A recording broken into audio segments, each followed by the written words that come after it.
I respect people who don't sit still and develop all the time.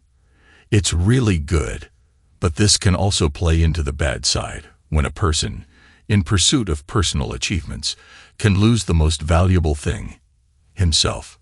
My wife is a careerist, but her love of work ruined her, and now she regrets her terrible act. While I was watching the breaking news on TV, my wife arrived home late from work. "Boyd, you won't believe who hired me to represent them today," she exclaimed. "David Bridges," I replied. "How did you know?" "You're on the news." I gestured toward the television hanging on the wall. She glanced at the TV, and there she was. Though it was an older picture, likely taken from the firm's website, it was her. She had joined David Bridges' team of lawyers. It didn't come as a surprise. Before I insisted she stop working 100-hour weeks, she had been one of the finest celebrity defense attorneys in the nation. I wasn't some primitive jerk who opposed his wife's career. I simply wanted to spend more than a fleeting moment with her each month. 2 years have passed since then. She was representing a senator who was accused of murdering one of his staffers. I could sense his guilt, and I doubted she was entirely convinced of his innocence either. Nevertheless, she tirelessly examined every piece of evidence, searching for even the smallest hint to use in his defense. In the end, she managed to secure a hung jury for the defendant. The decision not to retry him by the district attorney surprised the nation. It was during the trial, on the 3rd consecutive day of her sleeping in her office, that I served her with divorce papers. Eventually, she asked me what she could do to salvage our relationship. I suggested she quit her job. Despite being in our late 30s, we were financially comfortable with more money than we could ever spend. While some of our wealth came from her clients, I also had a successful career as a radio talk show host. My syndicated political talk show ranked in the top 10 nationwide and was number 1 in several markets. She agreed to reduce her workload to a consulting role and also committed to starting a family with me. While she listened to the pundits discuss her client and the possibility of aiding his exoneration, I cradled our son, Mikey. The phrase, "get him off," unsettled me. It carried connotations that felt uncomfortably suggestive. I never suspected her of infidelity. She valued her reputation too highly to engage in extramarital affairs, avoiding any actions that might tarnish her image. My concern wasn't her fidelity, but rather her relentless dedication to her work. Noticeably absent from my thoughts was the belief that her love for me would prevent her from cheating. I was certain she cared for me, but her true passion lay in her career. Her venture into consulting made her a sought-after expert on TV talk shows, where she provided legal analysis. At times, she appeared on television daily, reveling in the attention. "Are you upset?" she inquired during commercial breaks. "What do you think?" I grumbled. "Mikey needs changing." Taking our son to his room, I left her uncertain how to respond, which suited me fine. I enjoyed keeping her off balance. She thrived on control, and I relished disrupting her routine. She trailed after me, attempting to reassure. "It won't be like before. I'm just a member of the team, not the leader." "Num-num," I replied noncommittally, focused on attending to Mikey. "There you go, little man, all clean and dry." Mikey giggled as I tickled him, bringing a smile to my face. I blew a raspberry on his pudgy belly, eliciting even more laughter from him. "Boyd, it's just a tax evasion case. They simply need my assistance in selecting the jury." "Of course," I replied as I walked past her and returned to the family room. "You're overreacting," she contended. "No, I don't think so," I retorted in a childish manner. "This could be a significant opportunity for us. Just the name recognition alone will." "Not us," I interrupted after placing Mikey in his playpen. "What? Not us, Alicia. This is good for you, but I have a feeling it will spell the end for us." "That's nonsense," she shouted. I shook my head and grabbed my keys from the credenza. "Your dinner is in the oven, staying warm. I'm going to the lounge." David Bridges, our former state governor, faced a barrage of criticism upon announcing his candidacy for the upcoming presidential election.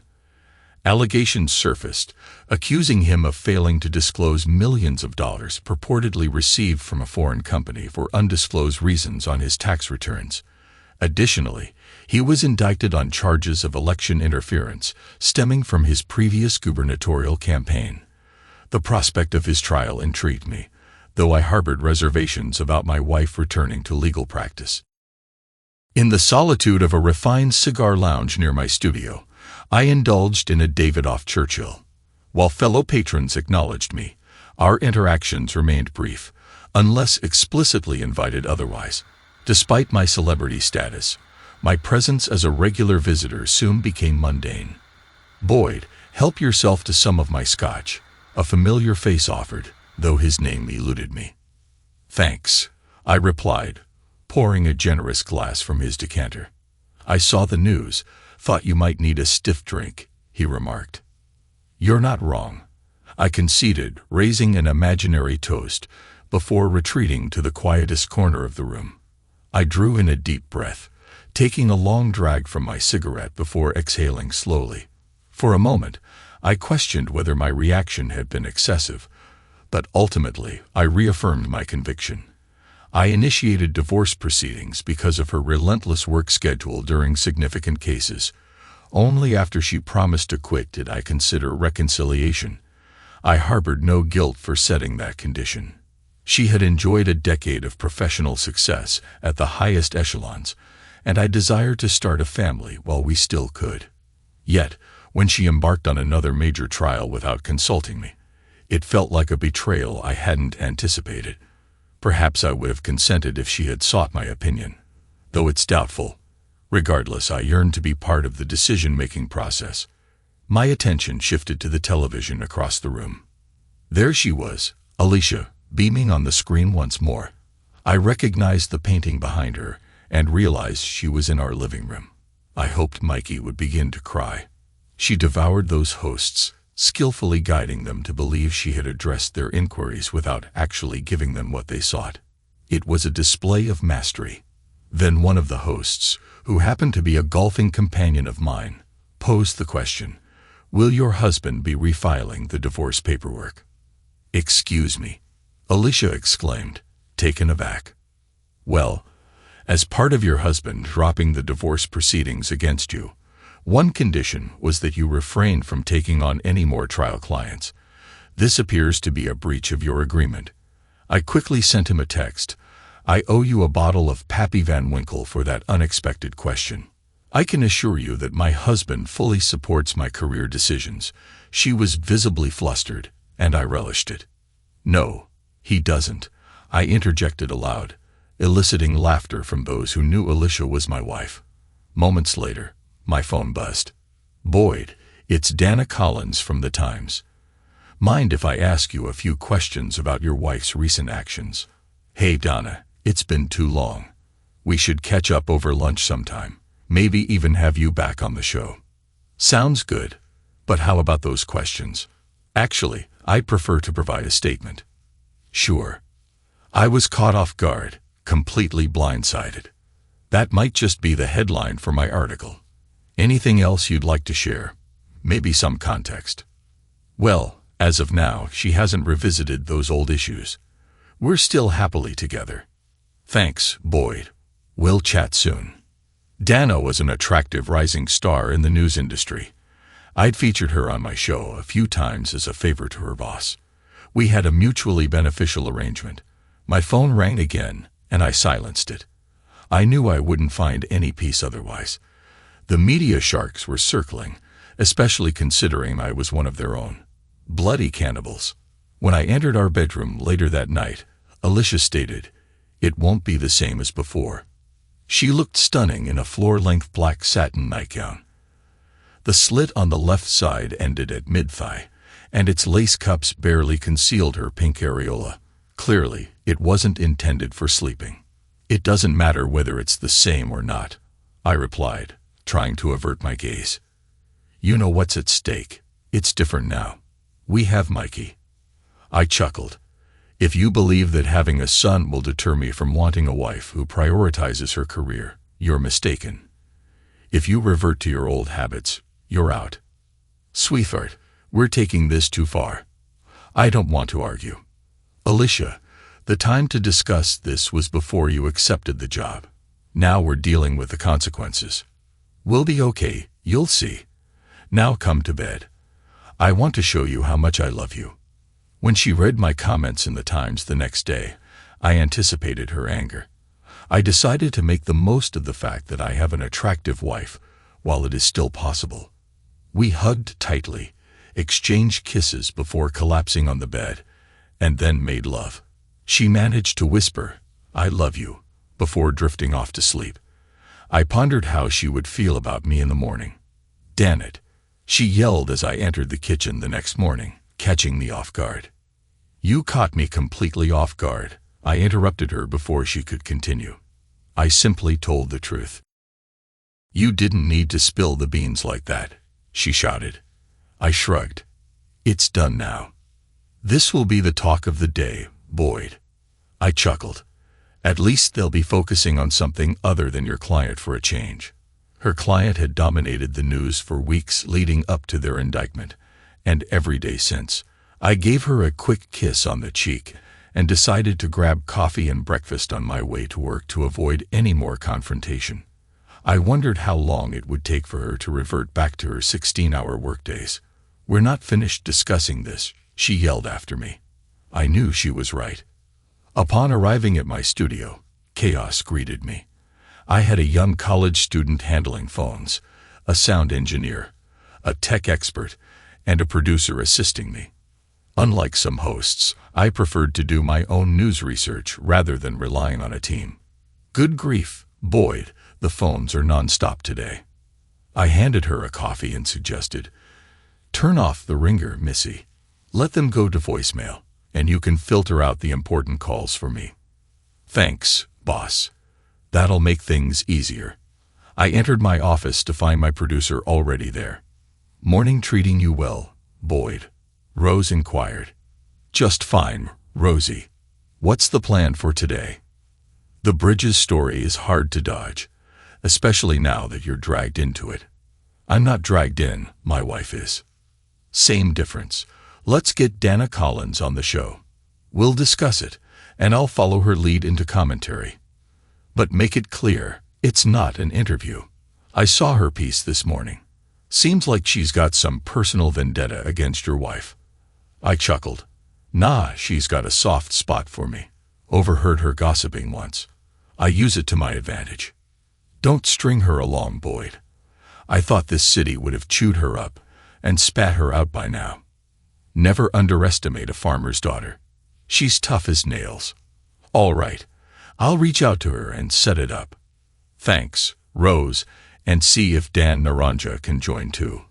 Loved what he did to my wife on his show last night. Having connections comes in handy, huh? You bet. Okay, Boyd, you're on air in 5, 4, 3, 2. Rose gestured towards me as the on-air sign illuminated. Good afternoon, listeners. I'm your charming host, Boyd Baxter, and with me in the studio today is Dana Collins from the Times.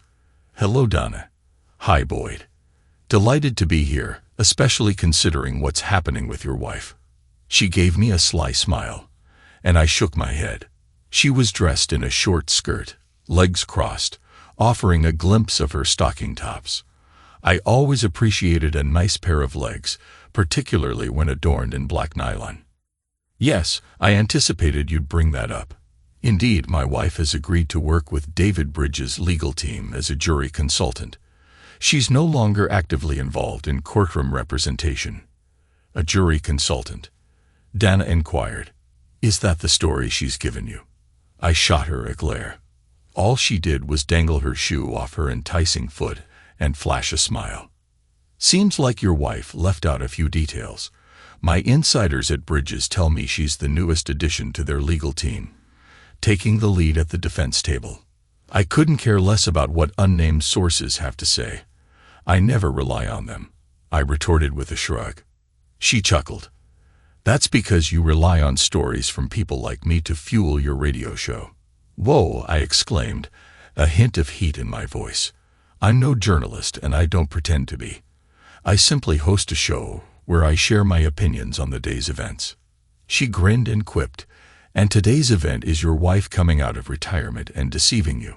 "Let's take some calls," I interjected, attempting to steer the conversation away from dangerous territory. I was already losing control of it. "Damn those legs." "Line 1, you're up," I said, trying to avoid glancing at Dana as she crossed her legs in the opposite direction. "I didn't lie to you. I'm just a jury consultant." My wife's defensive voice came through the speakers. Well, if it isn't my dear wife, Alicia." "Hi, sweetheart. I'll be home on time today. We're having pork roast for dinner." Dana chimed in. "Hello, Mrs. Baxter. You know perfectly well my last name is Taylor," she retorted. "When we got married, my wife chose not to add up to my surname. She had already established a professional reputation with her own name and decided to keep it." "Understood," Dana replied. "Mrs. Taylor." "Regardless," Alicia interjected, "quit fabricating stories. My role on the legal team is solely to assist in jury selection." "Got it," Dana responded. "All right, ladies, let's leave it at that. Alicia, we'll discuss this further at home." But, moving on to the next caller. "After that show," I exclaimed, "that was a complete nightmare." Dana, slipping her shoes on, countered, "I thought it went well. She had playfully removed them during the show to mess with me. Annoying." "You owe me for that," I muttered. She chuckled. "How about I treat you to dinner? Forget about your pork roast." The intensity in her gaze unsettled me. I knew she had a thing for me, but it felt like I was bait, and she was a hungry shark. "I'll pass, Dana. Maybe another time." I made a swift exit before I did something foolish, avoiding dinner with the striking redhead. Back home, I prepared the roast, coating it with oil, blending my seasonings, and massaging them onto the meat. 30 minutes later, I popped the pan into the oven. I served Mikey his evening meal and cracked open a beer. It was unbelievable, but I found myself grappling with the dilemma of whether to trust my wife or the undisclosed source Dana mentioned, and it was driving me crazy. A little more than 3 hours later, I had the table arranged, a delightful bottle of Chardonnay chilling in an ice bucket, and a perfectly cooked roast resting, ready to be carved. Alicia still hadn't returned home, but she was only 30 minutes late. As I nibbled on my salad, the minutes ticked by, and she was now an hour behind schedule. Yet there was no call or text from her. Deciding to keep the roast warm, I returned it to the oven and mixed myself a martini when she was an hour and a half late. Despite the temptation, I resisted the urge to contact her. I knew there would be an argument, and I was determined to come out on top.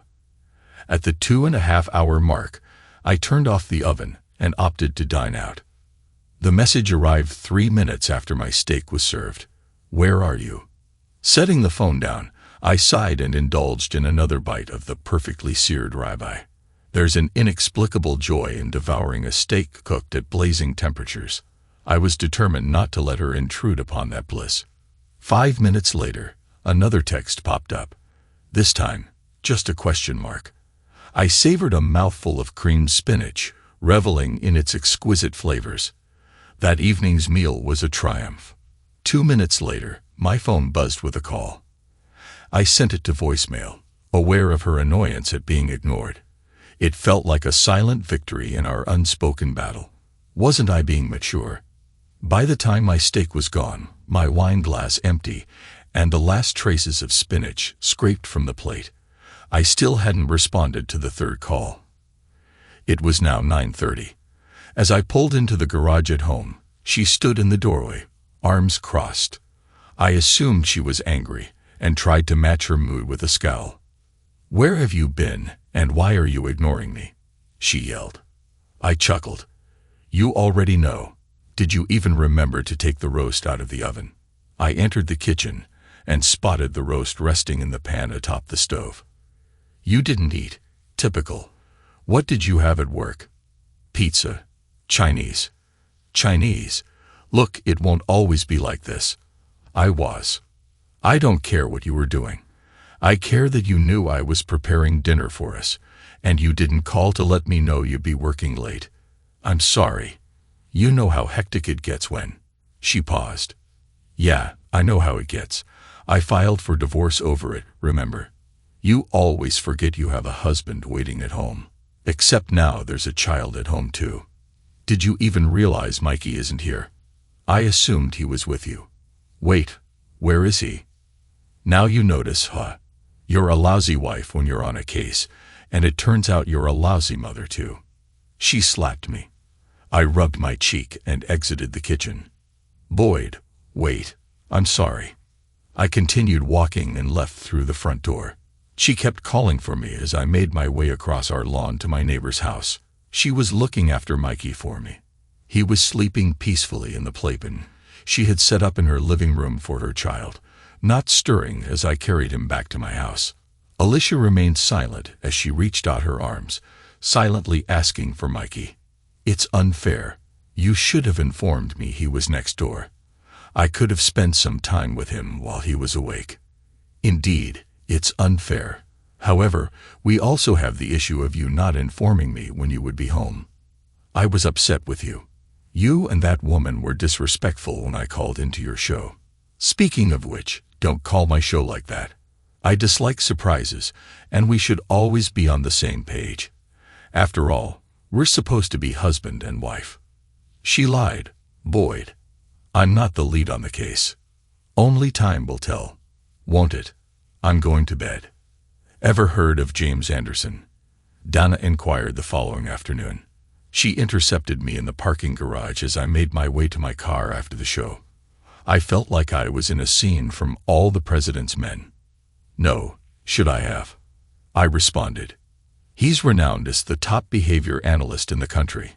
He's been involved in nearly every high-profile jury trial over the past 3 years. And my insider tells me David Bridges just recruited him as a jury consultant."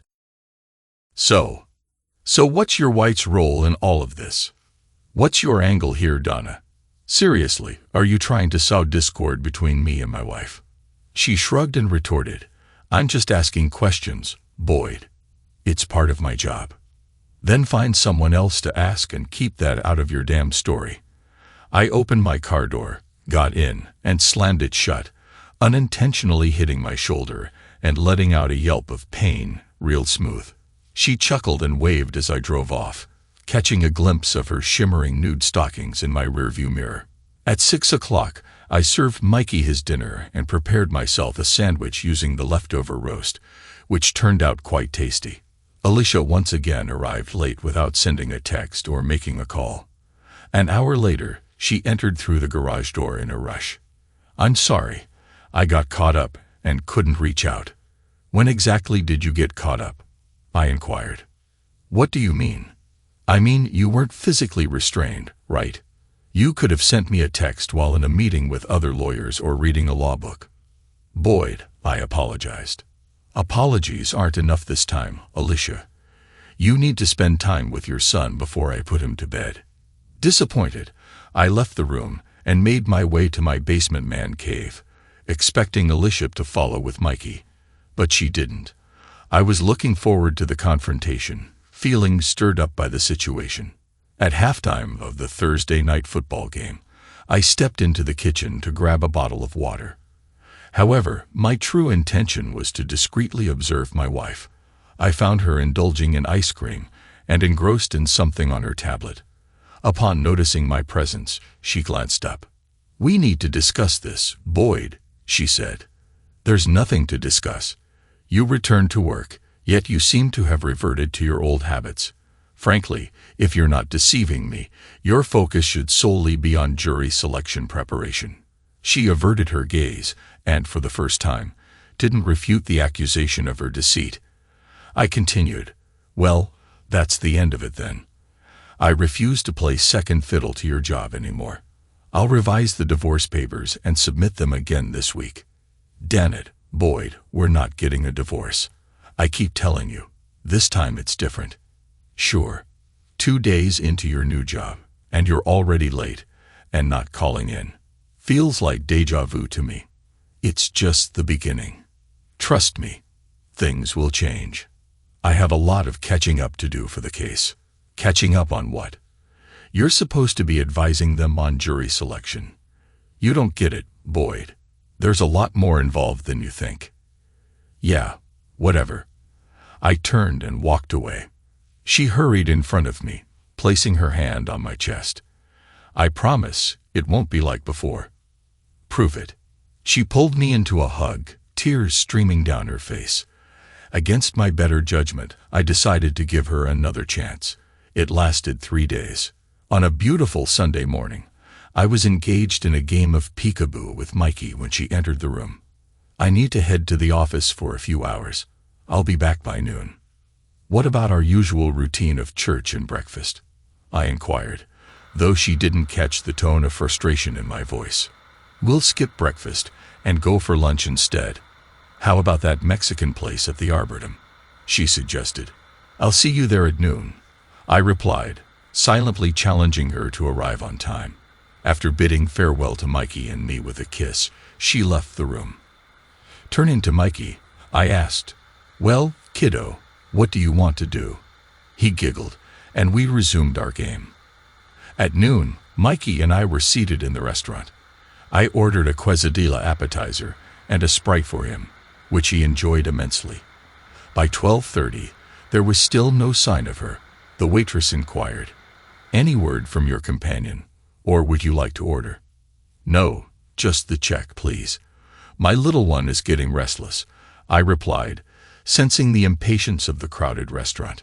The waitress sympathetically patted my shoulder, saying, "I understand the challenges of restless kids. I have 3 of my own." As she walked away, my phone rang, but I ignored Alicia's call. Instead, she sent a text. "I'm on my way. I'll be there in half an hour." Seriously, Mikey. I sighed. What am I going to do with her? Unsurprisingly, he didn't respond. I typed my reply. I won't be waiting. I powered down my phone, settled the bill, and prepared Mikey for the journey to the car. It was time for decisive action.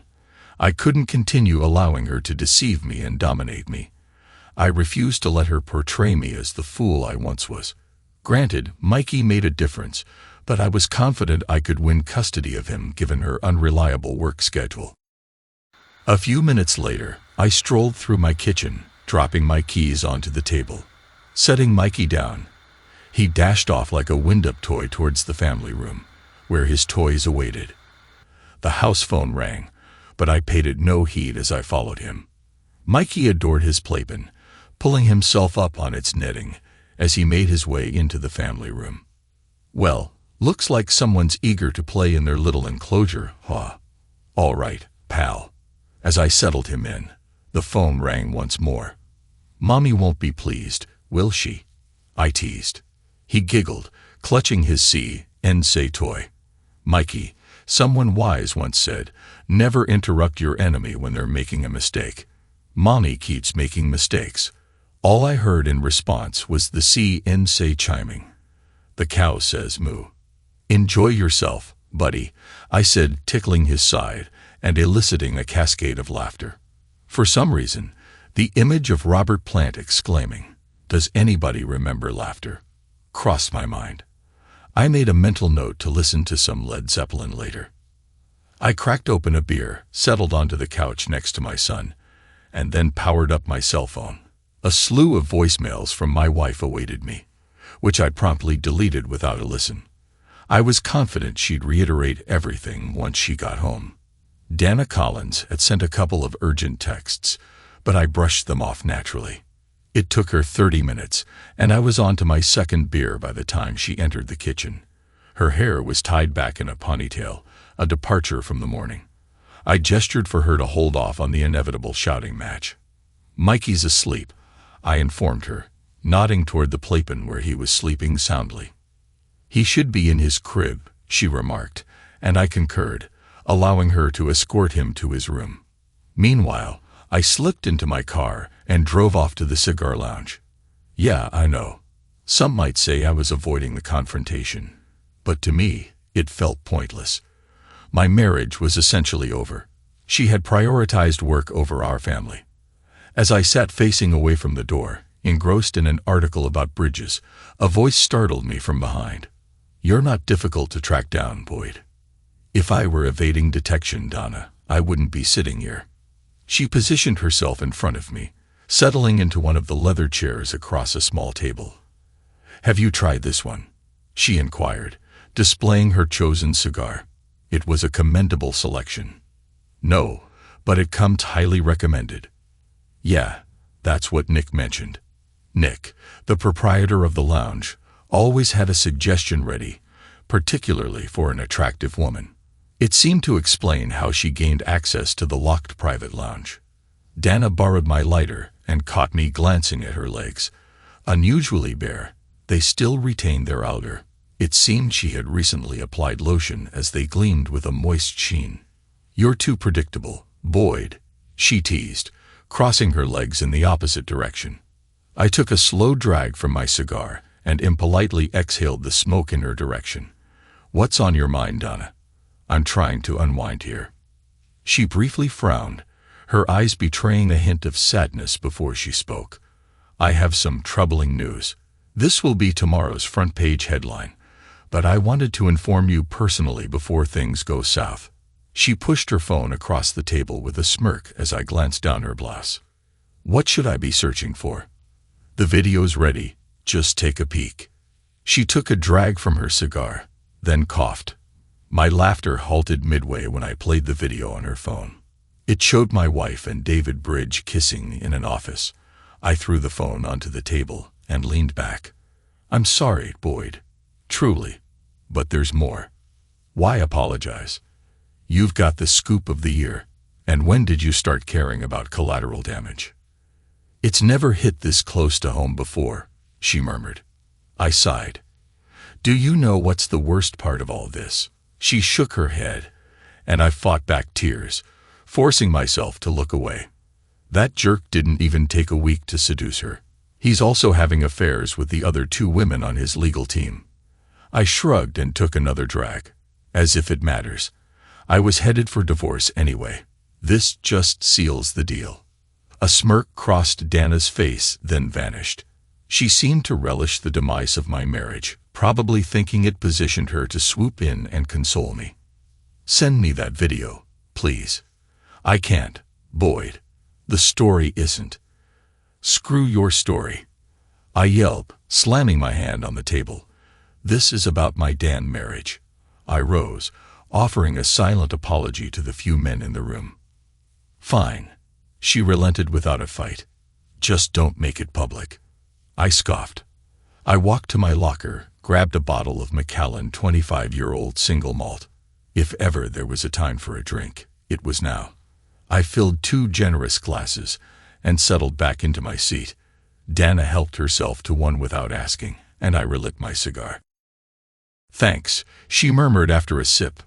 Her attempt to conceal her grimace betrayed her lack of familiarity with scotch. I honestly never thought she'd betray me like that. I always believed she valued her reputation too much to take such a risk. "It's him, you know. He's notorious for chasing after women. We just couldn't gather concrete evidence." "No, it's on her. Sleeping with him in his office within a week. She was seeking it out." "How did you manage to obtain that video?" "Well, it's a felony to install a camera like that. So let's just say it wasn't me, okay? Let's call it an anonymous source and leave it at that." Her grin contradicted her words, but I decided not to pursue the matter. "Sure, whatever."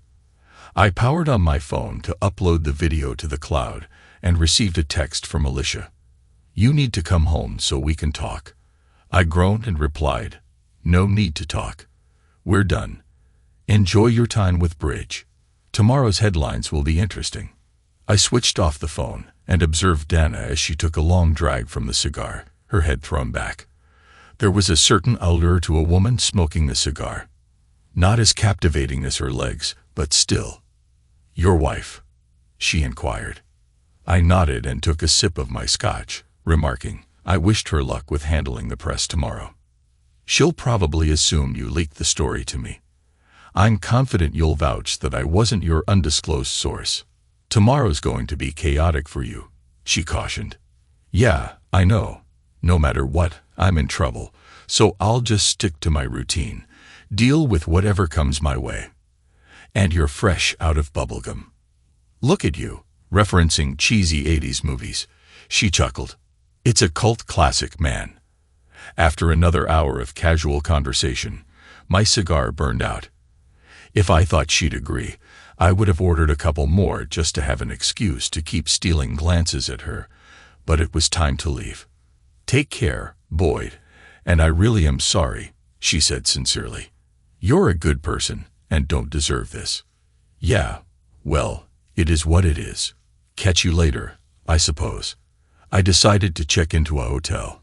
I wasn't ready to face my soon-to-be ex-wife until I absolutely had to, and that would likely be the next day when everything blew up. I woke up at 6 and switched on the news. The chaotic situation had commenced and was being broadcast on every channel. I brewed a cup of subpar hotel coffee and started the shower. Earlier I had stopped by the store to grab some clothes and toiletries for my hotel stay. Uncertain of when or if I'd return home, I prepared for a week. The warmth of the water was comforting, despite the weak water pressure, though that was the least of my concerns. After showering, I powered on my phone and disregarded all the texts. I messaged Rose, no live show for me today. Find a guest host or play a pre-recorded show. She responded, I saw the news. I'm sorry. The phone rang, and unsurprisingly, it was Alicia. I ignored it and raised the volume on the television. The anchor announced, "We have breaking news." Following the Times report on David Bridge having an affair with his lawyer, Alicia Taylor, graphic video footage has emerged. Viewer discretion is advised. I viewed the footage of them kissing and him touching her breasts. Fortunately, they ended it there. The co-anchor remarked, "This directly contradicts Governor Bridges' claim that there was no romantic involvement between him and his lawyer. We've attempted to reach Alicia Taylor for comment but haven't received a response." I made up my mind to go through the messages to understand exactly what excuses my wife was making. What are you referring to? I'm not sleeping with David. Stop being unreasonable and come home. However, the messages from the next morning told a different story. It's not true. We're not having an affair. Boyd, please call me. I swear to you it's not true. I love you. It seemed like she must have been watching TV because the following text said, "We only kissed. That's it. And it was a mistake." I shook my head and replied to that message. I know there's more in that video. You've been caught, and we're finished. She repeatedly called, but I silenced the phone and observed pundits discussing Bridge and his alleged affairs. Surprisingly, they focused more on him than on my soon-to-be ex-wife, which was somewhat relieving. I reasoned that the less her name was mentioned, the less mine would be. Upon checking my voicemail, I found numerous messages from Alicia, alongside inquiries from news stations seeking my comments. Fleetingly, I contemplated appearing on one of the shows to provide a statement and end the scrutiny, but I knew better. Ultimately, maintaining silence was in my best interest. Following the typical course of action for betrayed spouses, I divided our assets, terminated joint credit cards, and coordinated with my attorney to update and file legal documents. I pursued full custody, citing her frequent absence from home. My lawyer was confident that I had a good chance of obtaining primary custody in a joint arrangement, especially considering the evidence of the affair, which could potentially circumvent the need for counseling or adherence to timing requirements in the case of irreconcilable differences. I didn't necessarily feel good, but I felt a sense of satisfaction, knowing I had finalized the facade of my failing marriage. It was clear that she prioritized her career over me, and it was painfully evident that her love for me wasn't strong enough to prevent her infidelity. Good riddance. Checking the home security feed on my phone, I observed her sitting on the couch, tearfully watching over a sleeping Mikey. I couldn't discern if her tears were for our failed marriage or the turmoil she had created in her esteemed career. I contemplated seeking revenge on Bridge, pondering various methods of public humiliation, or anticipating whatever consequences his wife might impose. Yet none of these actions originated from me. I felt compelled to salvage my pride somehow. Ultimately, I dismissed the idea as foolish. Bridge was heavily guarded, making any attempt futile. Even if I managed to reach him, his security detail would apprehend me, likely resorting to violence. I resigned myself to letting karma take its course. Perhaps he would end up with Alicia. That would serve as a lesson. The following day unfolded much like the previous one, except I had my show to attend to. Rose displayed her usual demeanor, and the atmosphere in the office remained relatively calm, except for the presence of 20 reporters stationed in front of my building. Fortunately, using the entrance from the secure parking garage allowed me to bypass them and reach my office unharmed. Rose mentioned, "Boyd, your friend at the Times mentioned he'll omit your name from the articles if you agree to have Donna on the show again." I threw my arms up in frustration and exclaimed, "Are you serious? What's the point? Having her on the show might even make things worse. I can't have her on without addressing her story."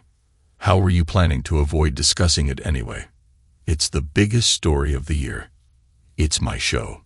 I have the right to choose what to discuss."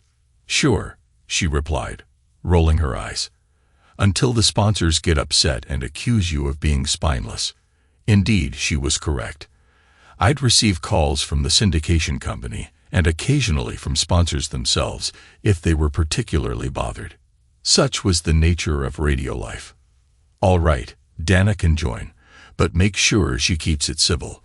I have a good memory." "Oh, if she gets the opportunity, she'll be quite pleasant to you, Boyd." She chuckled and walked away. Having Donna on the show was problematic.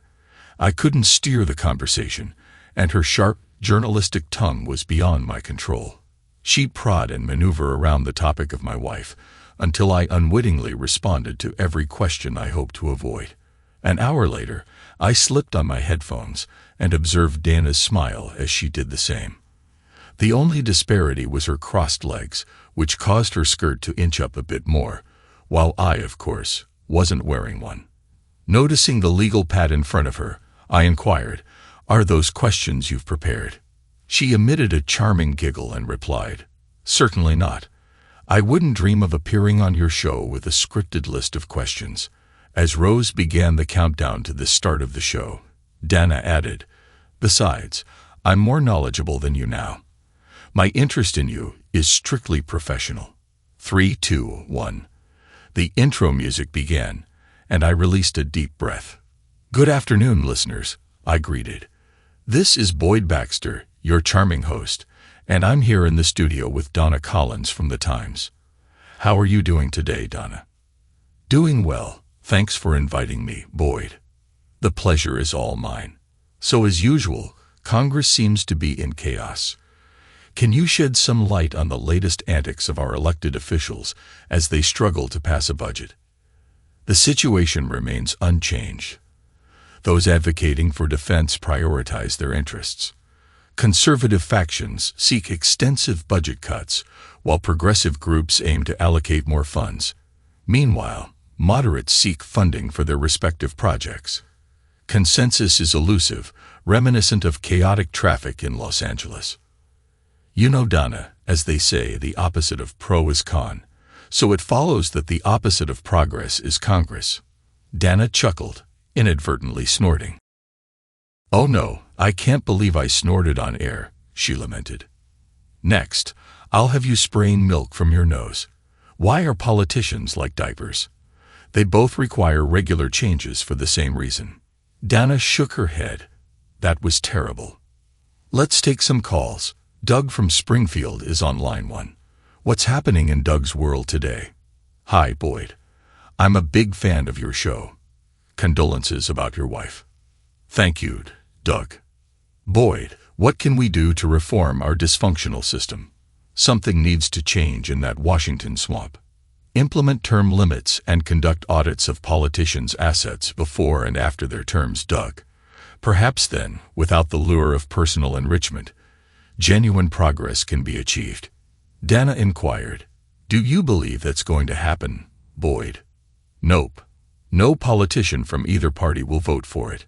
Some may claim they support it, but they know it's unlikely to happen because it won't even come up for a vote. She agreed, adding, "It's individuals like David Bridge who believe they can do whatever they want. They think they're untouchable." I winced at the mention of him, but didn't interrupt. She went on, "They hunger for power and wealth. They revel in the adulation they receive from their followers who eagerly agree with them and shower them with praise. They campaign on moral high ground and then engage in affairs. It's repulsive. Tell us how you really feel." I chuckled.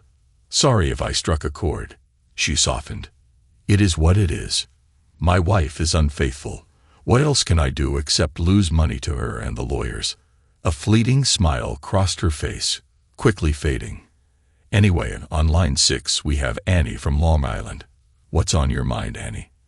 "Oh, Boyd, I adore it when Miss Collins is on your show. You two have such lovely chemistry." I chuckled. "I'm versatile, like a pinch of salt, Annie. I compliment everything." Dana rolled her eyes but couldn't suppress a smile this time. "Got a question, Annie?" "Yes, it's a simple one, but it's for Miss Collins. Do you aspire to be a mother?" Dana wore a bewildered expression and threw her arms up in the air. "Excellent question, Annie. Politics and my wife are dull. So Dana, what's the answer?" And Annie, you can't see it, but Dana's face is flushed right now. "I adore children," Dana replied, deflecting the question like the politicians she reported on. Annie chirped, "You'd better, because Boyd has that adorable little boy to consider." "Okay," I interjected, ending the call. "Thanks for calling, Annie. Time to take care of some bills. We'll be right back." "Oh my God," Dana exclaimed. "Going to be an interesting day," I groaned.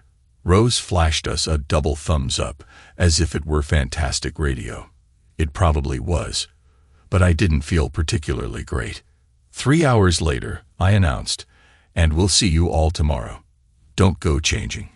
As the on-air sign switched off, I placed my headphones on the desk. Dana neatly hung hers on the hook opposite her. "Well, that was unexpected," she remarked. "I didn't anticipate being grilled by elderly women today, that's for sure. Hey, those elderly ladies adore me. I'm big with the septuagenarian book club demographic," she chuckled. "I'm sure they're your main supporters. Careful now.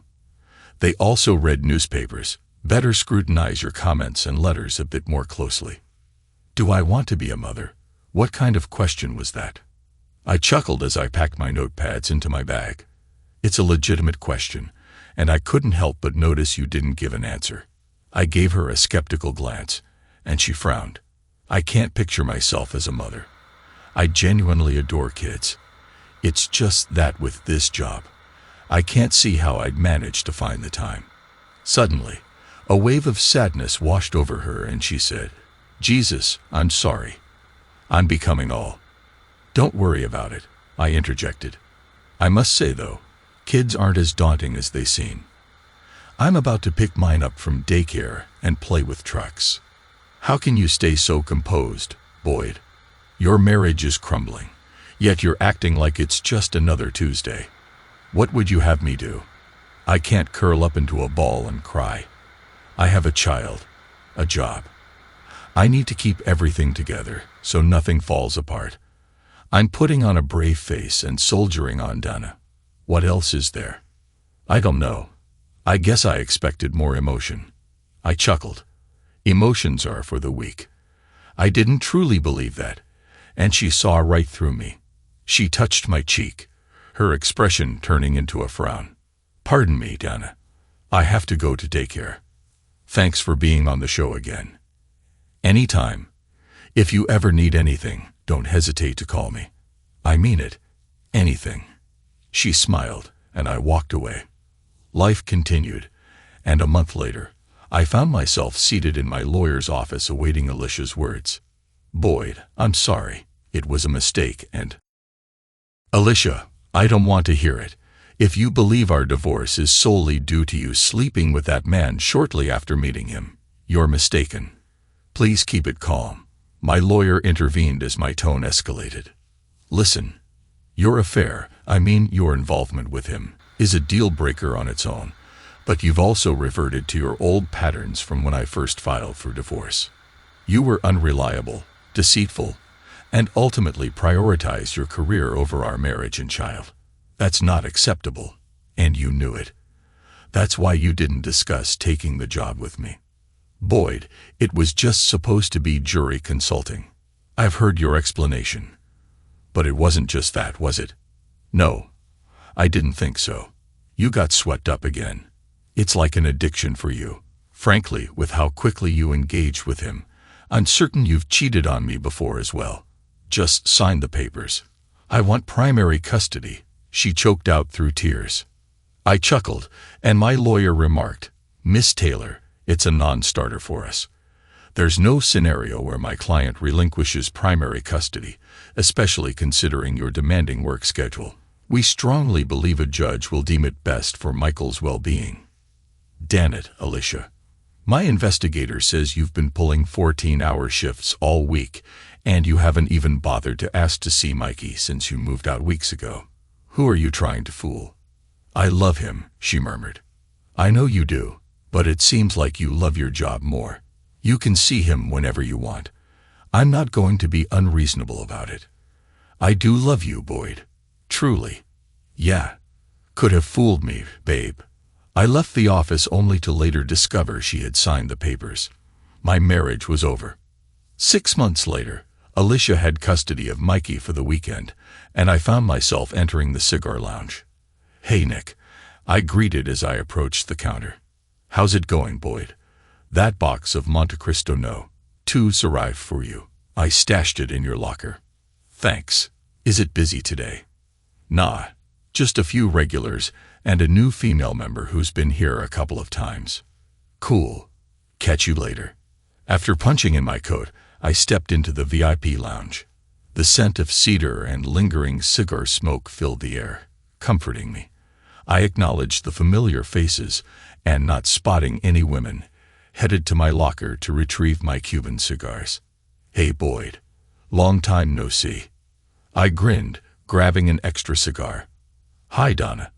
Up for trying a Cuban today. Closing my locker, I handed her the contraband. Thanks, she said. I've sort of been keeping tabs on you. You're not doing a very good job. I chuckled as we settled into chairs. I'm not exactly elusive, and you have my phone numbers. She frowned while snipping the end of her cigar. I've been feeling a bit nervous about it. Lighting up with an expensive lighter from her purse, she ignited the aged tobacco with care. I chuckled and exhaled a breath toward the orange halo at the base of my cigar. What's got you all jittery? I inquired. I wanted to invite you to dinner, she confessed. Oh, come on, I chuckled. The woman who'd flirt shamelessly, wearing short skirts, crossing her legs, and dangling her heels to tease me, is nervous about asking me out for dinner. That's hard to believe. She shook her head. This is really nerve-wracking. Thank you. I nodded. Boyd, I haven't dated many people. I was busy. Teasing you is easy. I've never been shy about using my attractiveness to get what I want from men, and sometimes from women. I arched an eyebrow in surprise. I hadn't known she was interested in women. Cut it out, you perv. I'm not into women. Okay. She's a mind reader. Got it. Look, I'm taking a risk here, and I don't want to catch any flack for it. All right. She exhaled a plume of white smoke, asking, What's that mean? Yes, I'll join you for dinner. Really? She asked dumbfoundedly. Seriously? Do you think you're unattractive or something? I teased. No, I don't know. Like I said, I'm not used to dating much. All right, let's finish these and head over to that little Italian place across the street. After dinner, we sat comfortably on my couch with a glass of wine when I inquired, So, do you have time to date me now, or am I just a fleeting encounter for you? She chuckled. Haven't you heard? I'm no longer with the times. Oh, I must have missed that, I replied. I'm on TV now. You know the show. You've appeared on it. It's me and a few other ladies on a couch with a couple of guys. Yes, I enjoy that show. It's like candy for those of us who appreciate legs, I remarked. She laughed. I suppose it can be, although I opted for pantsuits twice last week. In that case, I might have changed the channel, I joked. We shared a laugh, and then she teasingly asked, "So, you're a fan of my legs? Don't pretend to be innocent. You know I love your legs," I retorted. "What about my feet?" she asked, turning around and placing her feet on my lap. I shrugged and put my glass of wine on the table. "You're wearing jeans and socks today. Not your nicest outfit," I teased. I escorted her to my bedroom, where she excused herself and went to the bathroom. I took the opportunity to check if there was any protective equipment in my drawer before getting ready. When I settled down on the bed, the room was dimly lit only by a table lamp. My excitement was palpable as I was looking forward to the appearance of a beautiful journalist. She and I indulged in a very cool moment that will never leave my memory. It was great. After that, we were lying on the bed, and I decided to gently hint to her that I wanted a relationship, but she apparently did not immediately understand, so I decided to answer directly. "I mean, would you like this to become a regular thing?